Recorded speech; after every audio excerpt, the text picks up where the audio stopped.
자, 오늘 말씀은 수치와 부끄러움의 바다에서 이런 제목으로 제가 말씀을 선포하도록 하겠습니다.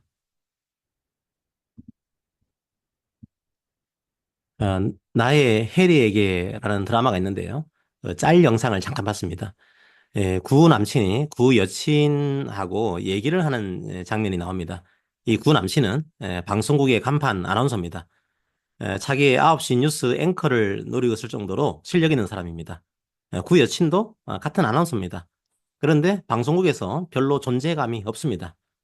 결국 헤어졌는데요. 헤어진 이후에 이 구 남친이 구 여친에게 이렇게 말을 합니다. 제가 정확하게 기억이 안 나서 비슷한 뉘앙스로 말씀드리겠습니다. 나는 네가 창피하다? 친구들을 만나면 왜 나 같은 사람이 너 같은 사람을 만나고 있냐고 물어봐. 나는 네가 나 없이도 알아서 잘했으면 좋겠어. 네가 좀 괜찮은 사람이었으면 해. 나는 네가 창피하다? 이렇게 말을 합니다. 그 어반 자파카가 이런 노래를 불렀죠. 널 사랑하지 않아. 뭐 다른 이유는 없어. 네, 그렇게 말하는 게 오히려 양발인 것 같습니다. 굳이 네가 창피하다 이런 말을 해가면서 얘기를 합니다. 전형적인 가스라이팅 아닐까 그런 생각도 들었습니다. 뭐 드라마니까 저런 말을 쉽게 할 수 있겠지. 뭐 이런 생각이 들지만 사실 우리 주위에서 쉽게 볼 수 있는 것들입니다. 네, 그래서 제가 오늘 설교 제목을 수치와 부끄러움의 바다에서라고 잡았습니다. 우리나라를 비롯해서 아시아권 문화가 좀 그런 측면이 있는 것 같습니다. 어릴 때부터 수치를 주는 방식으로 아이들을 공부를 시키죠. 왜 그렇게밖에 못하니? 옆집에 있는 길동이를 좀 봐라. 얼마나 잘하니? 부끄럽지도 않니? 그런 말을 쉽게 합니다. 커서도 마찬가지입니다. 끊임없이 부끄러움을 심어줍니다.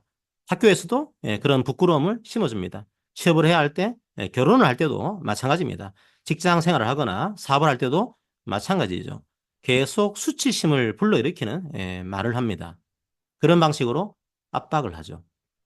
자, 그런데 우리는 어떻게 해야 할까요? 이런 수치심을 만날 때 어떻게 해야 할까요? 먼저 우리는 우리를 둘러싼 문화를 이해할 필요가 있습니다. 사람을 참 부끄럽게 만드는 문화 속에서 우리는 살아왔습니다. 수치심을 느끼게 만드는 거죠. 요즘 뭐 서구권이나 아시아권이나 문화가 혼합되고 통합되는 경우도 많죠. 하지만 전통적으로는 이 서구권의 문화를 죄책감의 문화라고 말합니다. 그리고 아시아권의 문화를 명예와 수치심의 문화라고 하죠. 이 죄책감의 문화에서는 유죄냐 무죄냐가 중요합니다. I did wrong. 내가 어떤 잘못을 했냐. 그 행동이 중요합니다. 내가 죄가 없다는 사실이 확인되면 그 죄책감에서 벗어날 수 있습니다. 자, 하지만 명예와 수치심의 문화에서는 단순하게 죄가 있냐 없냐가 중요한 게 아닙니다. 다른 사람들이 나를 어떻게 생각하는가? 이 질문이 더 중요합니다. 다른 사람들이 나를 낮추면 내가 낮아지는 문화입니다. 다른 사람들이 나를 높이면 내가 높아지는 문화입니다. 죄가 없다는 판결이 나왔더라도 여전히 다른 사람들이 나를 어떻게 생각하냐, 다른 사람들의 판단에 따라서 내가 누구인지 결정됩니다. 그러니까 이 죄책감의 문화는 I did wrong, 내가 잘못된 행동을 했다, 이게 중요하죠. 하지만 명예와 수치 문화는 I am wrong, 내가 틀렸다, 이렇게 생각하는 겁니다. 바로 정체성의 문제로 이어지는 거죠. 굉장히 중요한 문제죠. 내 정체성을 다른 사람에게 맡기는 문화입니다. 그래서 그 사회의 가치에 따라서 그 사람의 가치가 평가됩니다. 그 사람의 정체성을 사회가 결정하는 거죠. 그 사회의 지배적인 가치에 따라서 명예로운 사람이 될 수도 있고 수치스러운 사람이 될 수도 있는 거죠. 자, 우리나라를 생각하면 어떨까요? 어떤 가치로 사람을 평가할까요? 과거에는 뭐 공부를 잘하냐, 못하냐, 뭐 그런 가치로 사람을 평가한 것 같습니다. 요즘도 그런 측면이 좀 있죠. 하지만 최근에는 더 중요한 가치가 돈인 것 같습니다. 얼마나 돈이 많은가, 그게 사람의 가치를 판단하는 기준이 된 거죠. 명예가 뭡니까? 그 사회가 생각하는 가치를 충족하면 명예스러운 겁니다. 그런데 그 사회가 생각하는 가치에 미치지 못하면 부끄러운 겁니다. 그러니까 우리 사회에서는 돈이 없으면 부끄러운 겁니다. 그 사람이 틀렸다고 생각하는 거죠. 이건 단순한 문화의 문제가 아닙니다. 자기 정체성의 문제입니다. 삶의 문제입니다. 자기 정체를 사회에 맡기는 사람은 어떨까요? 타인도 똑같은 잣대로 판단합니다. 사회의 가치에 미치지 못하는 사람을 깔봅니다. 무시합니다. 난 네가 창피해. 그러면서 그런 사람과 만나지 않습니다. 그런 사람과 만나면 자기도 함께 낮아진다고 생각하는 거죠. 난 네가 창피하다. 이렇게 말하고 있는 이 구남친의 속마음은 어떨까요? 그 구남친은 어떤 삶을 살았을까요? 참 부지런하게 살았을 것 같습니다. 자기 개발도 열심히 했을 거고요. 끊임없이 자기를 채찍질 했겠죠. 사회에서 제시한 기준을 채우기 위해서 지금도 꽤 노력하고 있을 겁니다. 그래서 사회에서 성공할 가능성도 꽤 높겠죠. 자, 하지만 두려울 겁니다. 끊임없이 불안하겠죠. 이걸 실패하면 다른 사람들이 나를 무시하지는 않을까? 내 스스로가 그런 상황을 견딜 수 있을까? 끊임없이 스스로를 옥죄게 될 겁니다. 끊임없이 불안하게 될 겁니다. 그리고 다른 사람들을 끊임없이 정죄하게 될 겁니다. 사회의 기준에 미치지 못하는 자기를 부끄럽게 생각합니다. 사회의 기준에 미치지 못하는 타인도 부끄럽게 생각합니다. 바로 그게 오늘날 우리 사회의 모습입니다. 그렇게 살아가고 있는 거죠. 바울이 살았던 시대도 뭐 다르지 않았던 것 같습니다. 오늘 본문을 보십시오. 한번 부끄러움의 관점에서 읽어보시기 바랍니다. 어떻게 시작하고 어떻게 끝납니까? 8절을 보십시오. 나를 부끄러워하지 말라. 이렇게 시작합니다. 그리고 12절을 보십시오. 나도 부끄럽지 않다. 이렇게 끝납니다. 지금 바울은 디모데에게 부끄러워하지 마. 이렇게 말합니다. 수치심이 그 시대를 지배하고 있었던 겁니다. 다른 사람들이 나를 어떻게 평가할까? 바울의 시대에도 중요한 문제였던 겁니다. 디모데도 그런 문화의 영향을 받았을 겁니다. 뭐 디모데가 사역했던 에베소 교회도 뭐 그런 문화의 영향을 받았을 겁니다. 뭐 교회도 그 사회 문화와 동떨어질 수는 없으니까요. 자, 그런데 아무리 그런 문화 속에 있다고 하더라도 바울 같은 사람이 왜 처음부터 부끄러움이라는 말로 시작을 하고 있을까요? 충분히 이해가 됩니다.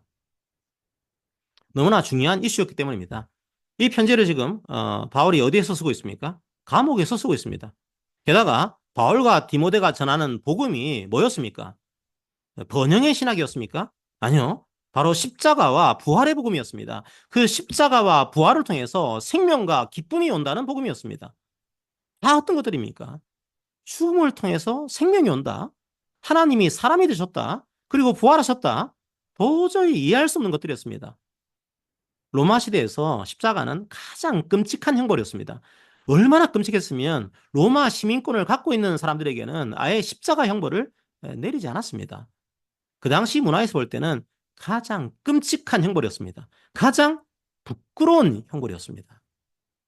주님께서 우리를 위해서 그런 형벌을 받으셨던 거죠. 고린도전서 1장 23절을 봅시다. 우리는 십자가에 못 박힌 그리스도를 전하니 유대인에게는 거리끼는 것이요 이방인에게는 미련한 것이로되 십자가를 통해서 생명을 주셨다. 이 복음을 그 당시 문화에서는 도저히 이해할 수 없었습니다. 게다가 그래서 그 내용이 부끄러운 사람들이 있었던 거죠. 자, 그리고 복음을 전한 바울의 모습을 보십시오. 이 복음을 전하는 사람들이 승승장구하면 좀 더 좋지 않았을까요? 이 복음을 전하는 사람들이 다 부자가 되고 다 이 사회에서는 권력을 갖게 되고 다 좋은 곳에 취업을 하고 뭐 그러면 어떨까요? 뭐 뭔가 그래도 할 말이 있을 것 같습니다. 이 복음을 믿었더니 다 만사형통하지 않냐? 그렇게 말하면 좀 더 편할 것 같습니다. 그런데 이 복음을 전한 바울이 지금 어디에 있습니까? 감옥입니다. 고난을 받고 있는 겁니다. 그 사회에 가장 밑바닥에 있는 겁니다. 뭔가 사회의 가치에서 볼 때는 내세울 게 없는 겁니다. 아마 에베소 교회에서도 말들이 많았을 겁니다. 디모데후서 1장 15절을 봅시다. 아시아에 있는 모든 사람이 나를 버린 이 일을 네가 아나니 그 중에는 부겔로와 허모게네도 있느니라. 아시아에 있는 모든 사람이 바울을 버렸다 이렇게 표현합니다. 뭐 상세하게 그 의미를 설명드리지는 않겠습니다. 어쨌든 그 당시 교회가 바울을 부끄럽게 생각한 겁니다. 바울이 창피했던 겁니다. 자, 그렇다면 바울이 이제 어떻게 할까요? 다시 명예를 찾기 위해서는 어떻게 할까요? 디모데에게는 어떤 식으로 말해야 할까요? 지금은 고난을 받고 있지만 나중에는 결국 성공할 거다. 이렇게 말해야 하지 않을까요? 아니요. 바울은 그렇게 말하지 않습니다. 생각해 보십시오. 그 당시 근동문화도 오늘날과 다르지 않았습니다. 다른 사람들이 나를 어떻게 평가하는지가 중요했습니다. 바로 그게 자신의 정체성이었습니다. 창피한 십자가가 창피한 바울을 통해 증거되고 있었던 겁니다. 선교를 위해서는 뭔가 대책을 세워야 하지 않을까요? 하지만 바울은 거기에 별로 관심이 없습니다. 주위에서 뭐라고 말하건 말건 아예 신경을 쓰질 않습니다. 고린도전서 4장 3절과 4절을 세번역 성경으로 읽어볼까요? 내가 여러분에게서 심판을 받든지 세상 법정에서 심판을 받든지 나에게는 조금도 문제가 되지 않습니다. 그뿐만 아니라 나도 나 자신을 심판하지 않습니다. 나는 양심에 거리끼는 것이 없습니다. 그러나 이런 일로 내가 어렵게 된 것은 아닙니다. 나를 심판하시는 분은 주님이십니다. 고린도 전서는 고린도 교회에 쓴 편지죠. 고린도 교회에 얼마나 잘난 사람들이 많았습니까? 다른 교회에 비해서는 돈도 좀 있었습니다. 은사도 많이 받았습니다. 말 잘하는 설교자들도 많았습니다. 하지만 바울은 그렇지 않았습니다. 돈도 없었습니다.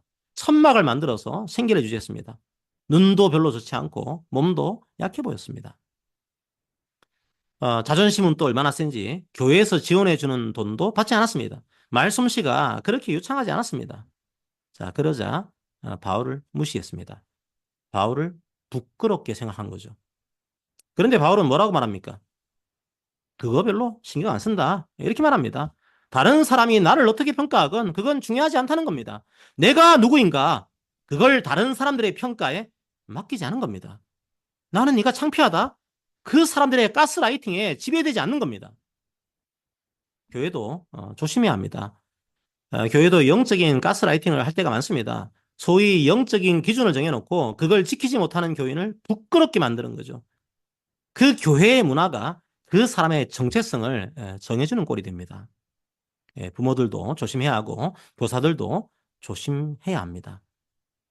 바울은 고린도 교회의 평가에 자신의 정체성을 맡기지 않았습니다. 그런 바울은 자기 스스로를 어떻게 평가했을까요? 고린도전서 4장 3절을 다시 보십시오. 자기 자신에 대해서도 판단하지 않았습니다. 놀랍지 않습니까? C.S. 루이스가 쓴 책 중에 그 순전한 기독교라는 책이 있습니다. 그 책에서 루이스는 복음적 겸손이 무엇인지를 설명했습니다. 우선 겸손한 사람은 자기 스스로가 겸손하다 이렇게 생각하지 않는다고 합니다. 그렇다고 해서 나는 아무것도 아니야 그런 생각도 안 한다는 겁니다. 자기를 의식하지 않는 자유를 누린다는 겁니다. 자신을 혐오하는 것도 아니고 자기애에 빠져 있는 것도 아닙니다.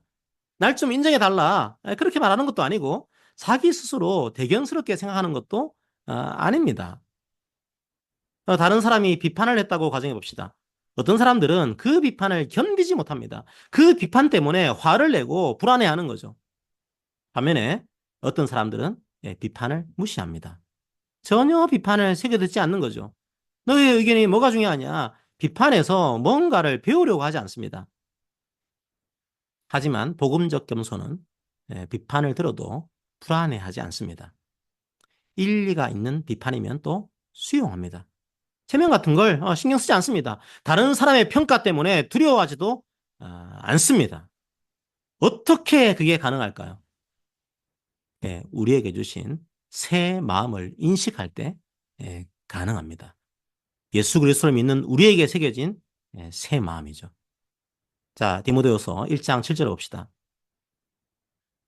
하나님이 우리에게 주신 것은 두려워하는 마음이 아니요 오직 능력과 사랑과 절제하는 마음이니. 마음이 바뀐 겁니다. 과거에는 두려웠습니다. 사람들이 나를 해코지 하지 않을까? 두려웠습니다. 내가 이 사회의 기준에 미치지 못하면 내가 사회의 낙오자가 되지 않을까? 두려웠습니다. 부모가 정한 기준에 미치지 못하면 부모가 나를 싫어하지 않을까? 두려웠습니다. 자, 교회에서도 이런 잘못된 두려움을 가르칠 때가 있습니다. 교회에서는 영적인 성장을 위해서 다양한 훈련들을 권면합니다. 당연합니다. 성장을 위해서는 밥을 먹어야 하고 운동을 해야 합니다. 영적 훈련들은 필요합니다. 훈련하지 않으면 성장할 수 없습니다. 하지만 그 훈련의 목적은 수치심을 주는 게 아닙니다. 어떤 훈련이 사람에게 수치심을 주고 있다면 그건 조심해야 합니다. 이런저런 종교적 활동을 해야 해. 안 그러면 하나님께서 널 사랑하지 않을 거야.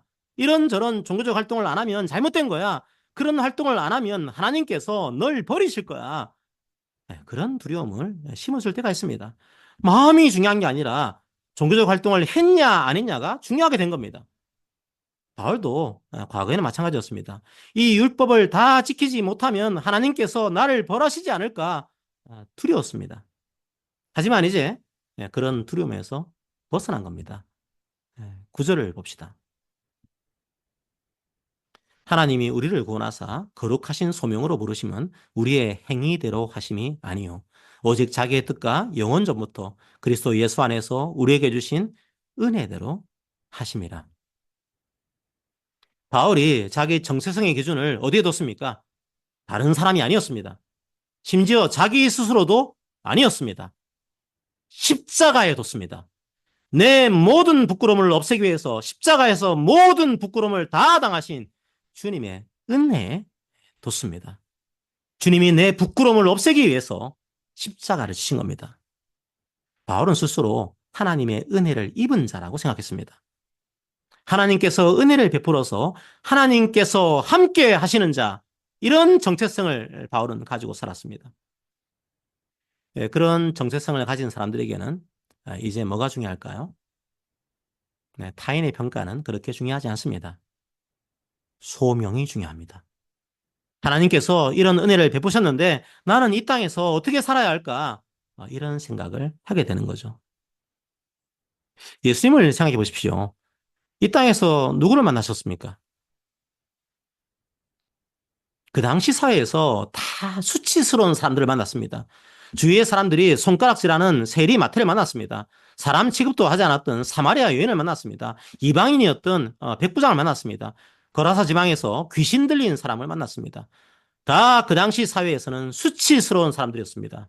하지만 그건 별로 중요하지 않았습니다. 중요한 건 은혜였습니다. 중요한 건 소명이었습니다. 그런 수치심 속에 살고 있는 사람들을 만나는 것, 그런 사람들에게 주의 복음으로 자유를 주는 것, 바로 그게 소명이었습니다. 성도 여러분, 여러분의 정체성을 은혜해 두십시오. 그러면 우리의 모든 것들이 소명이 됩니다. 우리 일상의 모든 활동들을 소명으로 보게 됩니다. 하나님께서 주신 장소가 되는 겁니다. 하나님께서 허락하신 사람들이 되는 겁니다. 더 이상 사람들의 평가에 연연하지 않습니다. 예수님의 십자가 안에 여러분의 정체성을 두시기 바랍니다. 그때 하늘에서 오는 놀라운 자유와 평안을 맛보게 될 것입니다. 자, 그렇다면 바울의 소명은 뭐였을까요? 디모데후서 1장 11절과 12절을 읽어봅시다. 내가 이 복음을 위하여 선포자와 사도와 교사로 세우심을 입었노라. 이로 말미암아 내가 또 이 고난을 받되 부끄러워하지 아니함은 내가 믿는 자를 내가 알고 또한 내가 허탕한 것을 그날까지 그가 능히 지키실 줄을 확신함이라. 바울은 이 고난을 부끄러워하지 않았습니다.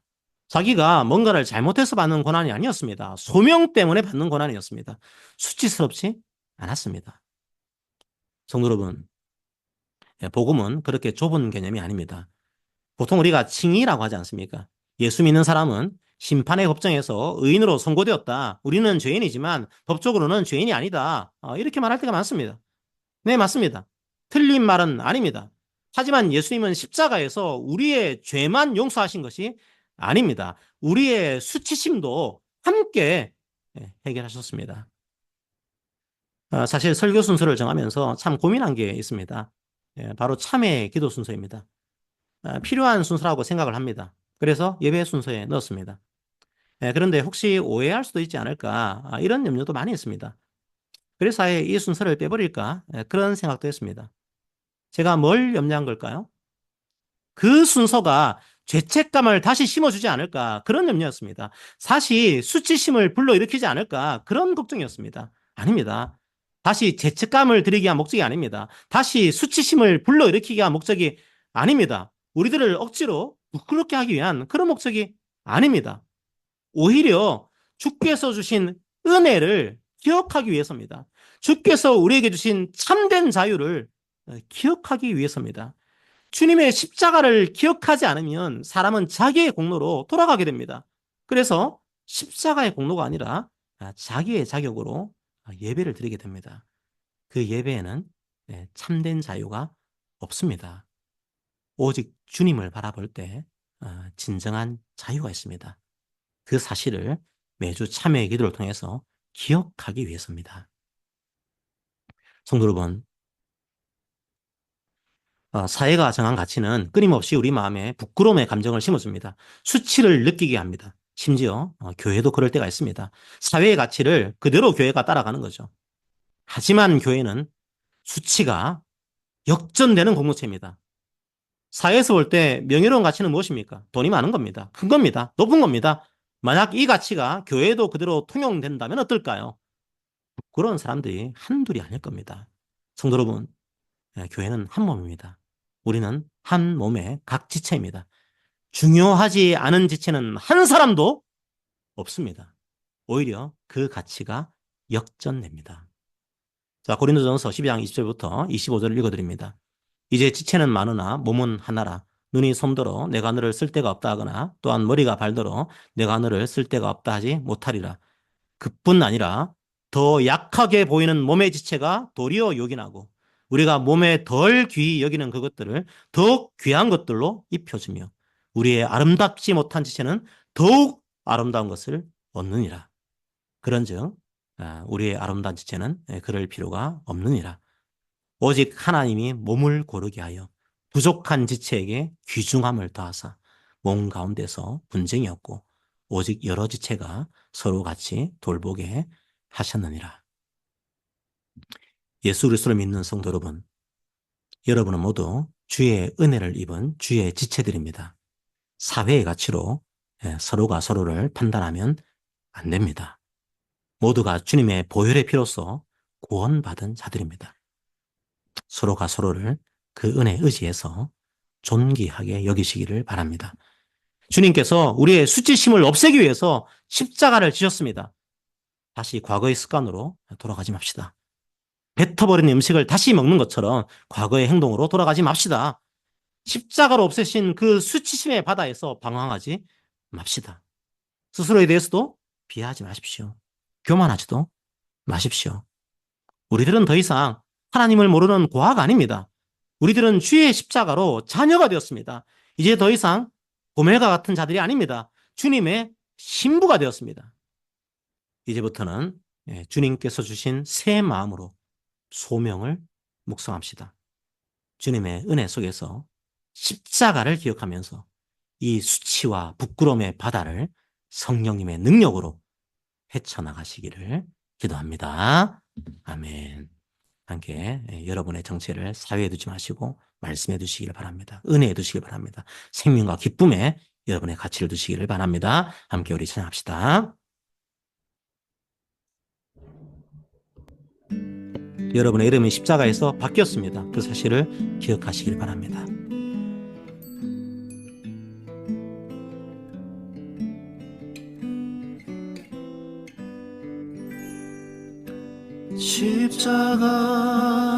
십자가에서 그는 내 이름 바꾸셨네.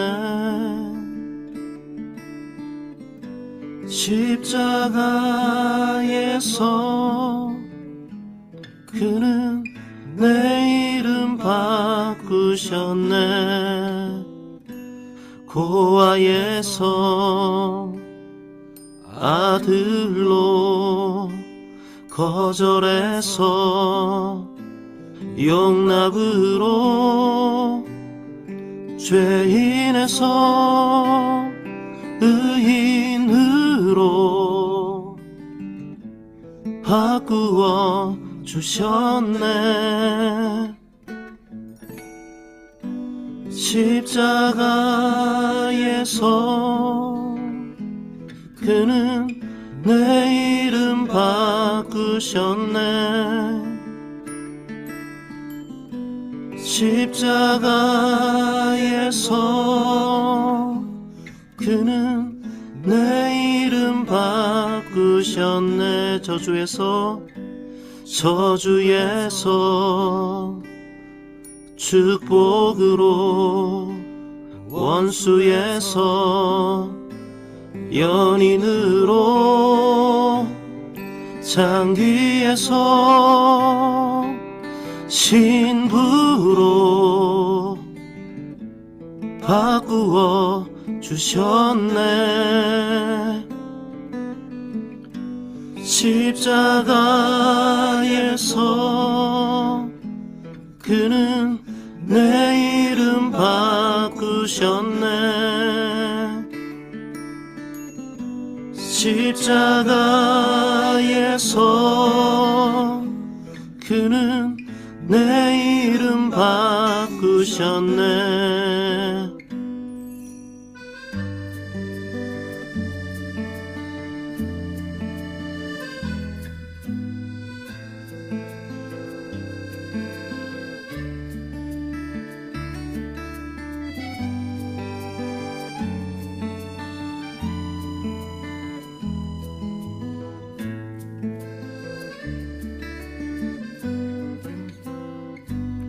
저주에서 축복으로, 원수에서 연인으로, 장기에서 신부로 바꾸어 주셨네. 십자가에서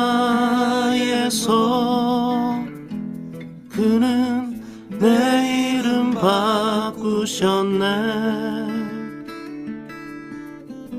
십자가에서 그는 내 이름 바꾸셨네.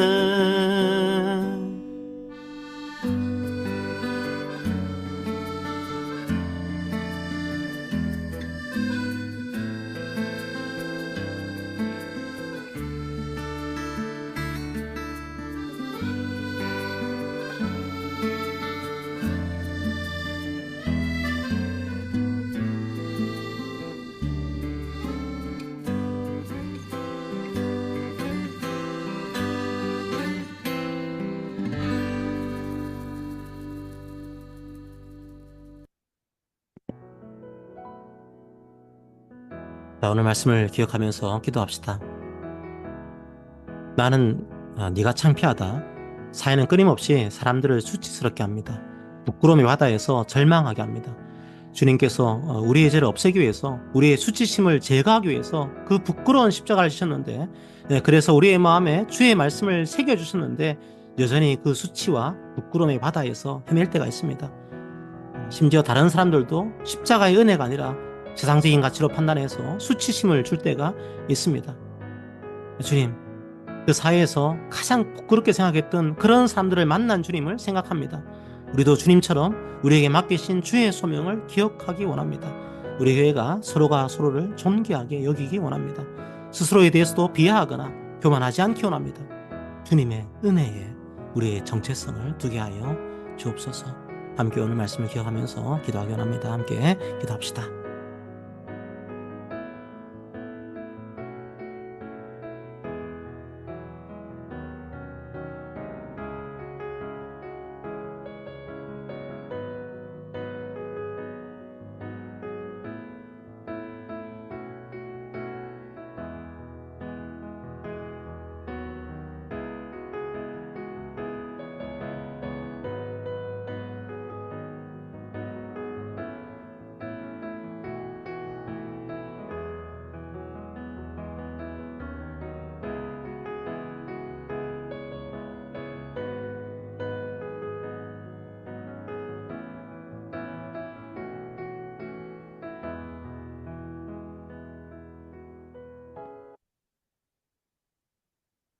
사랑의 하나님 아버지, 참 감사합니다.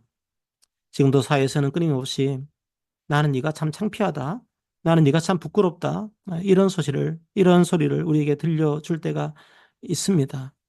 주님의 은혜가 아니었다면 그 소리에 질식이 되었을 겁니다. 주님의 그런 십자가 사랑이 아니었다면 우리는 끊임없이 좌절하고 끊임없이 절망했을 겁니다. 끊임없이 위선적으로 삶을 살았을 겁니다.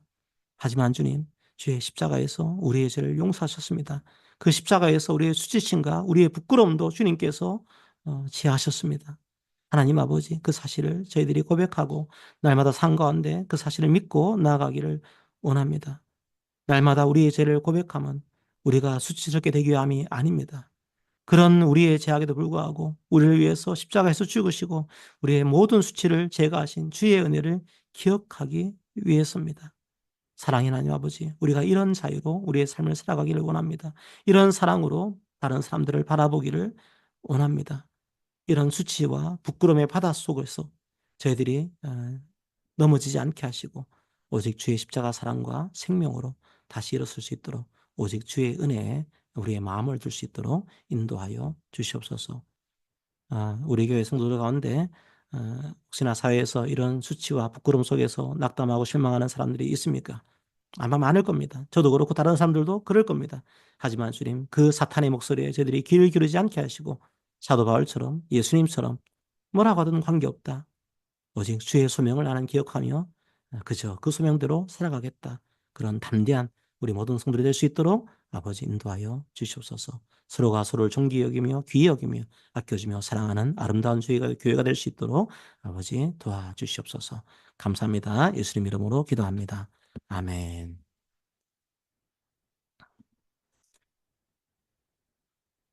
예, 함께 서로 권면합니다. 사랑하는 성도 여러분, 주님을 믿는 모든 자들의 죄를 용서하셨습니다. 주님을 알지 못할 때 행했던 그 모든 부끄러운 일들에 대한 저주를 주님께서 당하시고 믿는 자들의 모든 부끄러움도 제거하셨습니다. 수치와 부끄러움의 바다를 거슬러 올라갑시다. 우리의 마음판에 새겨진 주의 말씀을 따라갑시다. 그래서 주님께서 주신 새로운 삶의 가치를 주의 은혜로 드러냅시다. 아멘.